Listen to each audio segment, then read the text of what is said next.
I came out of school probably when I was about 11, and instead of having to walk home that day, my dad had come to pick me up. And when I got in the back of the car, there was a new boxed Atari Lynx 2.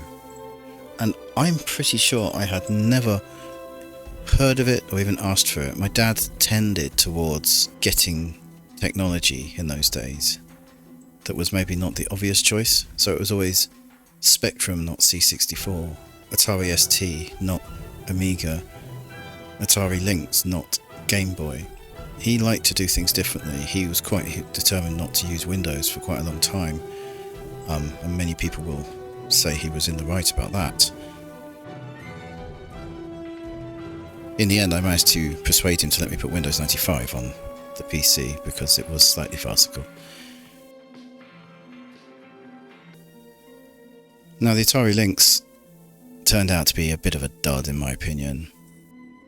My initial favourite game on the Atari Lynx was Checkered Flag, which I did get quite a lot out of, and it's pretty fun. It's not a bad game, I must say.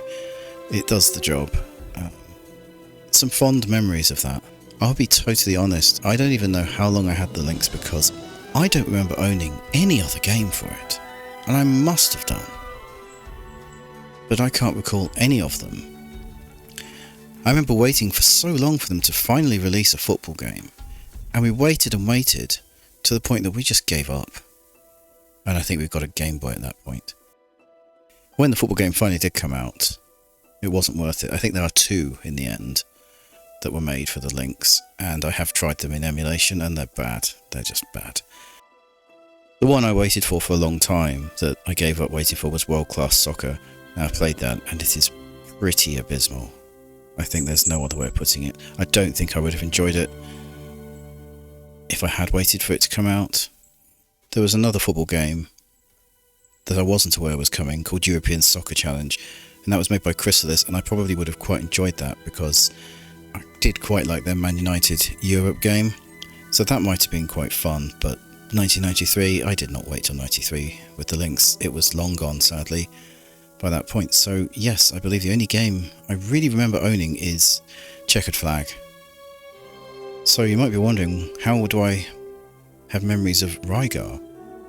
Well, funnily enough, we used to house sit for my cousin in the summer, and he had a Lynx. In fact, he was the only person, apart from me, I knew who had a Lynx.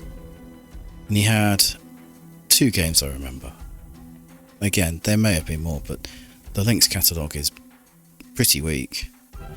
So the first game I remember him having was Electro Cop, which was pretty cool looking.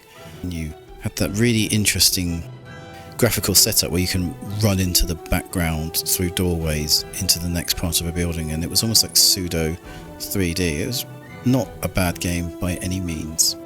And he also had Rygar, and as soon as I started playing Rygar, I suddenly found a Lynx game that I really, really enjoyed and couldn't stop playing.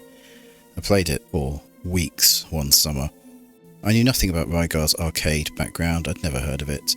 Rygar in the arcade I am now aware of, and you can see it's a quality game. That would have been really fun to play in the arcades back in the 80s. The port to the Lynx is really cool. I have a great time with it. There are other ports to other systems.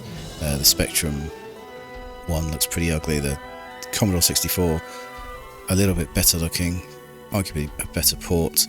And the Amstrad CPC, again, slightly better, I would say, than the C64. And they're kind of very similar ports to the arcade and Lynx versions. And then you've got some strange ones. The Master System one is a little bit different. And then, of course, the probably most famous home port of Rygar is on the NES, and that's just massively different. It doesn't even feel like Rygar to me.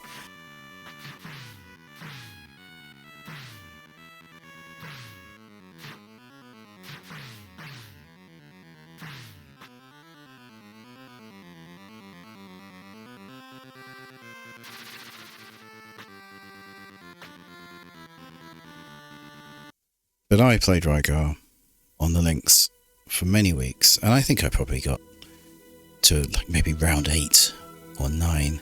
It's quite tough. Only much later in life did I realise there were 28 rounds. I thought I was getting near the end, possibly, but clearly not. At the time, I seem to remember thinking it looked great, but you look at it now, and it is quite ugly, isn't it?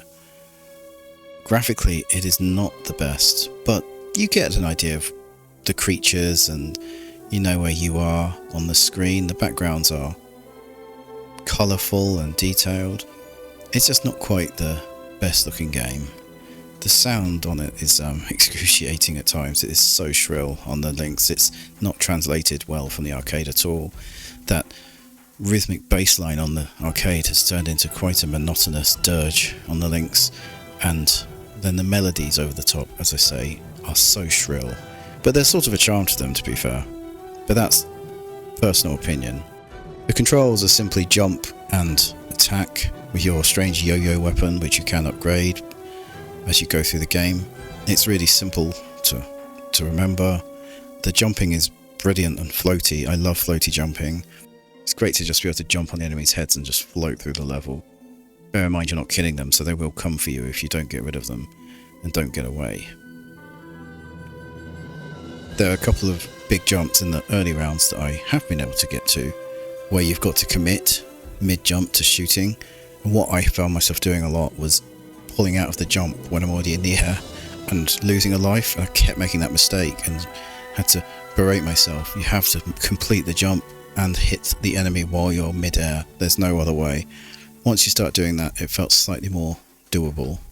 It's a game that, because of its simplicity and because it does encourage that progression, you know that each round is not huge.